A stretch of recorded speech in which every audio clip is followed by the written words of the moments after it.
Un centenaire au service des voyageurs.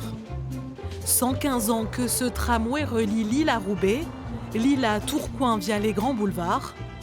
Tout commence en 1904 sous l'impulsion de cet homme, l'ingénieur nordiste Alfred Mongy.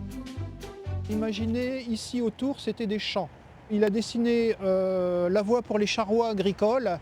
Il y avait une double voie pour les tramways. Il y avait la voie principale pour les voitures hippomobiles et les voitures à moteur.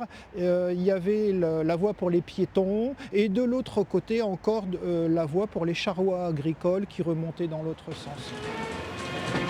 Sur ce boulevard flambant neuf, circulent alors ces tramways, surnommés les Mongy, inspirés des États-Unis. Roubaix et Tourcoing sont désenclavés, devenant facilement accessibles. On mettait qu'une demi-heure pour relier les villes et il y a eu beaucoup plus d'échanges et d'échanges commerciaux, aussi bien sûr avec ces villes, avec la facilité du grand boulevard. Un air rococo, un jaune solaire, voici le tout premier Mongy, précieusement conservé par ces passionnés. Ça, c'est l'inverseur de marche avant, marche arrière. Et ça, c'est pour la traction. Donc, on passe la marche avant.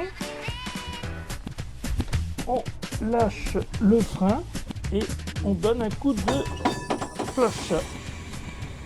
70 km/h en pointe, du jamais vu au début du XXe siècle. Sans compter toute la technologie, une prouesse pour l'époque.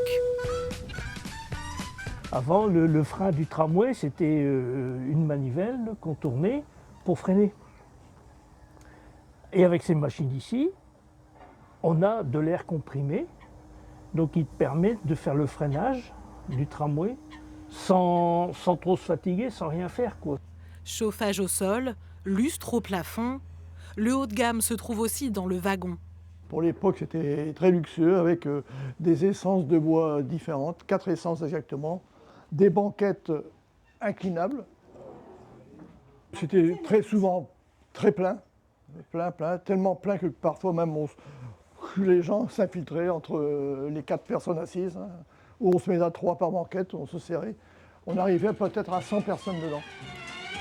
Le succès du Mongy est immédiat et n'a jamais faibli.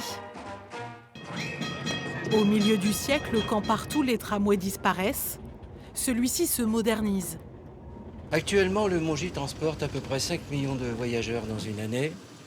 5 millions de voyageurs qui ne trouvent pas toujours place dans les motrices 500 que vous connaissez tous et qui font partie du paysage de l'île Roubaix-Tourcoing. Dans les années 80, les rames sont même doublées pour faire face à l'affluence. C'est la star du boulevard, comme on l'appelait à l'époque. Les gens voulaient le Mongy, voulaient le tramway. On a failli l'arrêter. On s'est posé la question, est-ce qu'on faisait un métro ou un tramway? Et les gens ont crié non, on veut notre tramway, on garde le tramway. Dans les prochains mois, un nouveau plan de modernisation sera lancé. L'histoire d'amour entre les grands boulevards de la métropole et leur tramway ne semble pas prête de s'arrêter.